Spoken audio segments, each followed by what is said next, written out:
Hey guys, Basil and Will from Grayson Hobby, and today we are going to review at a high level the new Eachine Wizard 220S.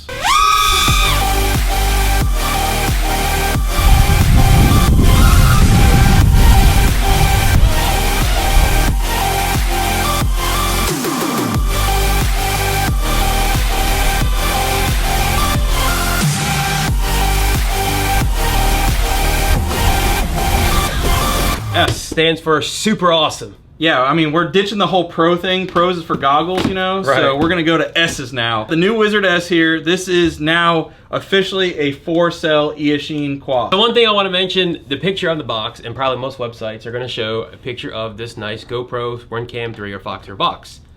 It does not come with a camera. That leads me to the camera mount. This is a kick butt camera mount. This is a rubberized plastic, you want to call it? Yeah, it's injection molded. It's so not 3D printed. It's a one-piece solid injection molded. I don't think it's going to tear apart, fall apart, anything like that. Right. Looks like it's made very well. It's got good rubber characteristics to where it's going to dampen some of the vibrations on it. And I think it'll be great for smooth video. How do you mount this? Probably heavy-duty zip ties, Velcro straps, something like that. So this will work on the Wizard 1, right? Yes, the top plate is the same cutout as the original Wizard, other than the strap mounts. If you have the old Wizard, you can get the camera mount and put it on that as well. And the next video we'll do a better comparison of the old and the new. Yeah, we're going to compare. This will be just a high level of this guy. Physically, everything looks the same, right? Same size frame? Essentially, yes. But what I noticed out of the box is 2 straps are in the rear. Yes. Now, why do they put it in the rear versus the center? Okay, because this quad is really designed to carry like the GoPros, the Runcams, the Flier cameras, any of the Cube cams. Basically, that way in the front, the battery has to sit a little, because the physical position, but the battery is going to be sitting a little farther back to balance it. So because your battery is mounted here, the straps are more centered for the battery, not necessarily the quad. Gotcha. And if you don't know what that means, there's little tabs right here. So if you don't run it with the camera, there's 2 black tabs. That's the balance point. Just make sure you hold it up and it balances. Yeah, it just helps the gyros not have to cancel the drift a little bit. You don't want the battery back here without a camera, because that's what happens. But we digress. So now we're gonna run into let's dig into it. So I'm gonna show you guys what's go over the features with it real quick. So let's get the camera here. We got a lot of features crammed in this thing. We got OSD, we got CCD cameras, we got selectable VTXs, we have the remote connection for the VTX so you don't break it. You got a light bar, you got buzzers. I mean, this thing is just loaded with features, guys. This is awesome. I mean, starting I don't know about starting on hobby. I think it's a little too much for some guys, but if you got the coin, I mean, it's got everything you want and then some. First things first, let's go over the stuff that's coming with it. Now, this is a ready to fly that we are showing here. You're gonna get the charger, the 4-cell charger. Guys, I highly recommend getting a hobby grade charger, like a high-tech or something like that. Don't mess with these, just get a good charger. High-tech's right there. You're getting a 1500 4-cell LiPo. So there's the charger, there's the LiPo. XT60s, which pretty much is standard now. Yeah, you're getting your bags of props. So you're getting a bunch of props, clockwise, counterclockwise props. Look at the freaking... yeah, these are 50-51 Racer Star props. It's a super heavy pitch in these things. Serious pitch right probably going to actually fly mine with Cyclones, though. We have a Begonia antenna. So it sounds like a wine or something. This is a right-hand circular polarized Begonia antenna. We'll dig into that in a little bit later. But it's got a really nice antenna on it, so it seems like... And then we got foam landing pads, obviously, so they don't come installed. Again, we're gonna have to put them on. And we have little wrenches here. Oh, look, carbon fiber wrenches. I always need the carbon fiber. Yeah, these, get a real set of wrenches. Zip ties right here. So you got extra zip ties if you need to strap anything down, stuff like that. Those look like they're too thin for the do not strap your GoPro, your $400 cameras with these things, guys. Get real heavy duty stuff. And extra screws, so nice. That tends to happen. They get scratched up, beat up from concrete, stuff like that. Fall out, stuff like that. But a little extra bag of screws. The Runcam mount or GoPro or Flier mount, the little cube mount. So we got camera mount there. Give it a good squeeze.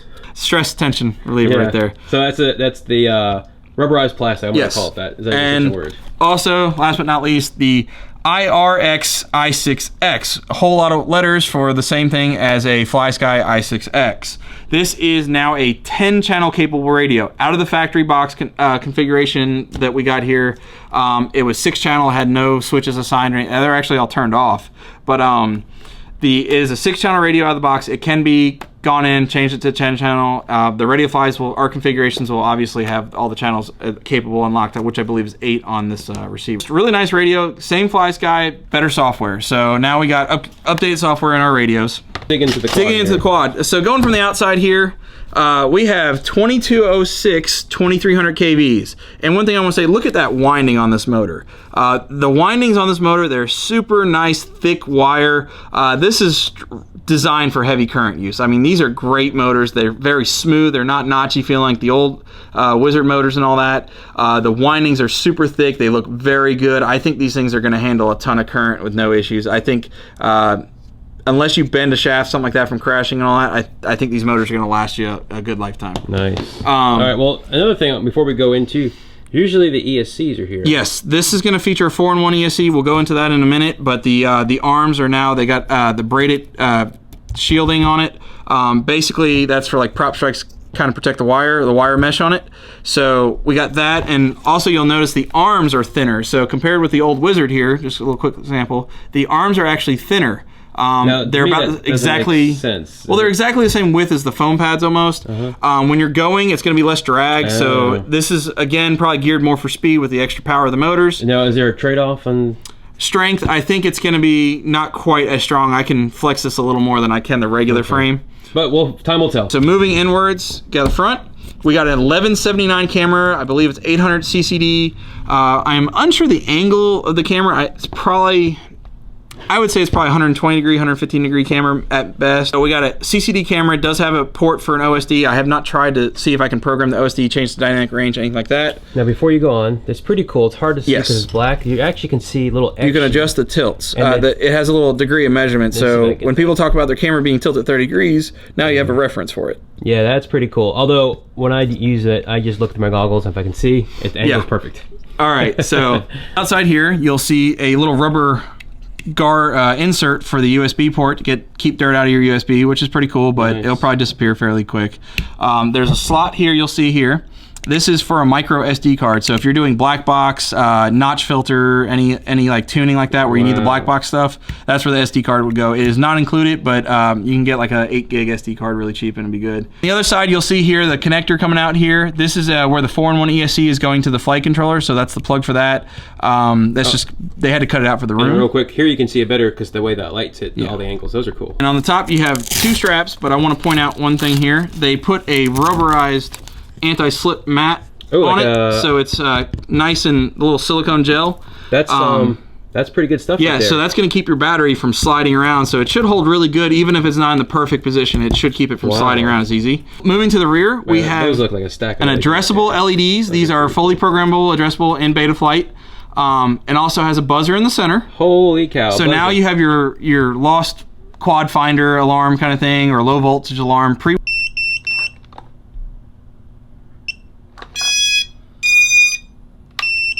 wired up, as well as the LEDs fully addressable, kind of like the Aurora and Lizard 95 have, where you can see the direction and all that, or whatever you program it to.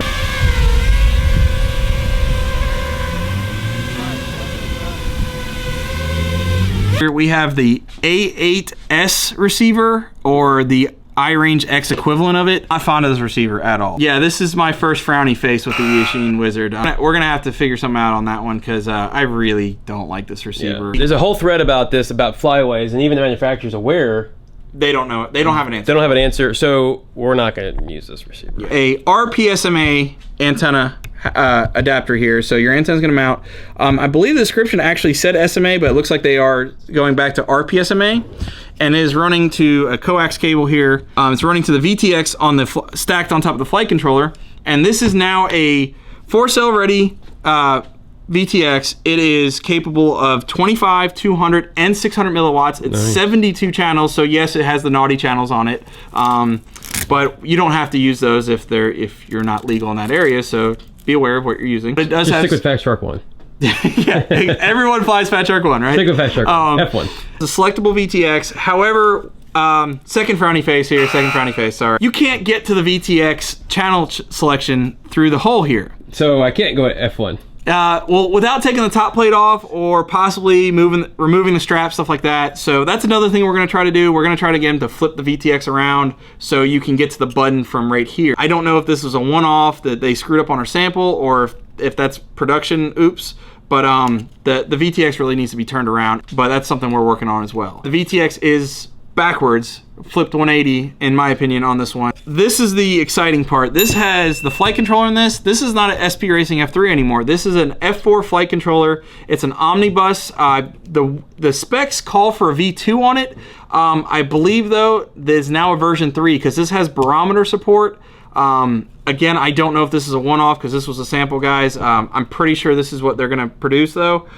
This had an omnibus F4 flight controller with barometer capability on it, so it does have a barometer on it. It's not enabled from the factory, but it does have it. It has the black box recording capability with SD card and all that. It has OSD, Betaflight OSD pass-through on it.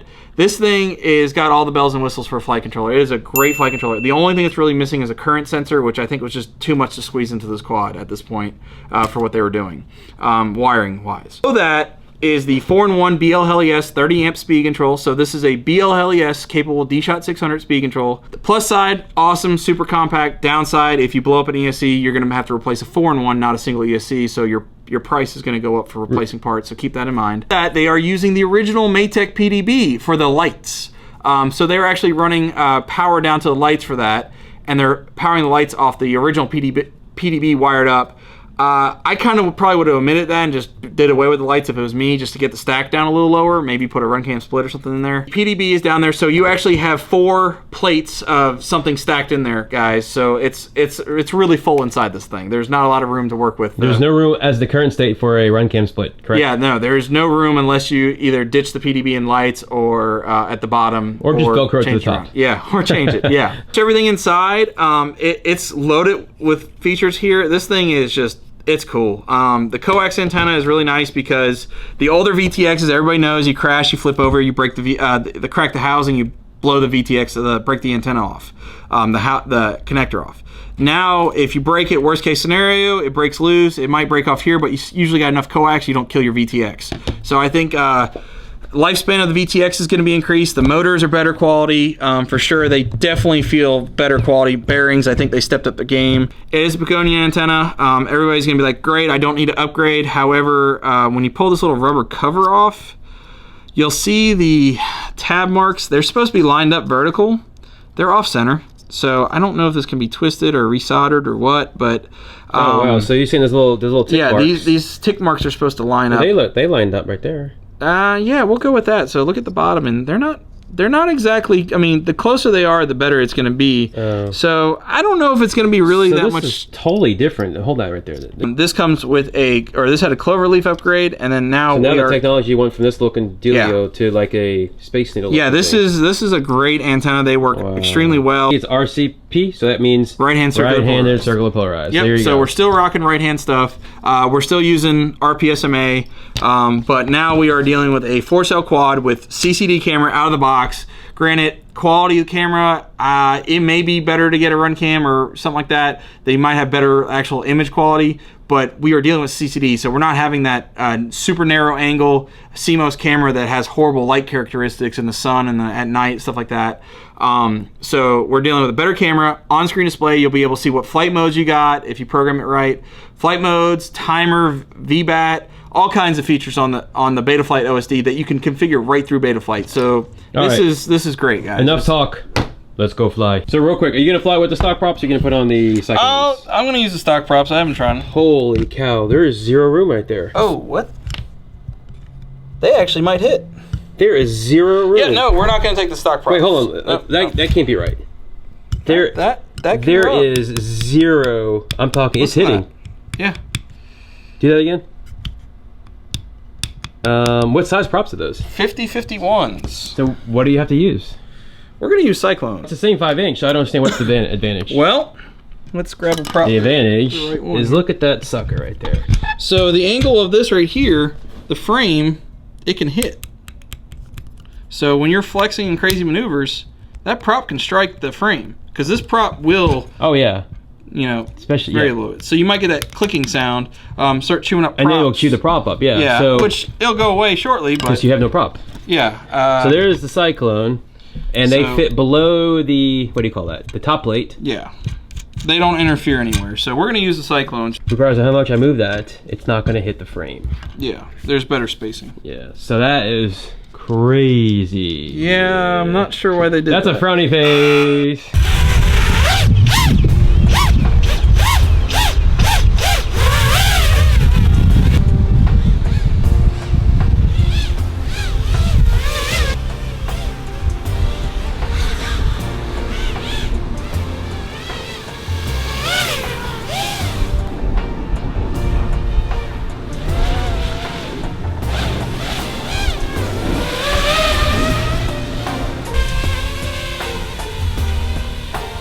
Go left.